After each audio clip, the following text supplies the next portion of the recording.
ಮಗನು ಇವನು ಕೊಡುಗೈದಾನಿ ಚಿನ್ನದ ಮಗನು ಜನಸೇವೆಗೆಂದೇ ಸಂದರ್ಭದಲ್ಲಿ ಸಮುದಾಯ ಭವನ ಬಹಳ ಶಿಥಿಲ ಆಗಿತ್ತು, ಉದ್ಯೋಗ ಹಂತಕ್ಕೆ ಬಂದಿತ್ತು.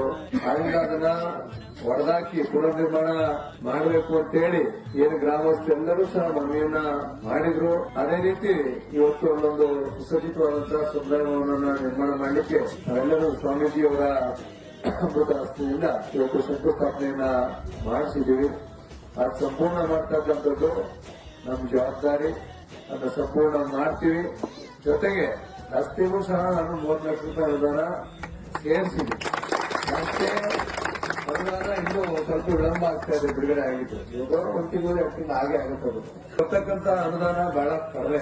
ಇವತ್ತು ಗ್ಯಾರಂಟಿ ಸ್ಕೀಮ್ ನಡುವೆ ಅನುದಾನ ಇವತ್ತು ರಸ್ತೆಗಳಿಗೆ, ಚರಂಡಿಗಳಿಗೆ ಬೇರೆ ಬೇರೆ ಅನುದಾನ ಕಡಿಮೆ ಇದ್ರೂ ಸಹ ಇವತ್ತು ಸರ್ಕಾರದ ಮಟ್ಟದಲ್ಲಿರ್ಬೋದು, ಇಲ್ಲ ವೈಯಕ್ತಿಕವಾಗಿರ್ಬೋದು ಈ ಒಂದು ಕೆಲಸ ಕಾರ್ಯಗಳನ್ನ ಮಾಡಿಸ್ತಾ ಇದ್ದೀವಿ. ಆದ್ರಿಂದ ತಾವೆಲ್ಲರ ಸಹಕಾರ ಇರಲಿ, ಆಶೀರ್ವಾದ ಇರಲಿ.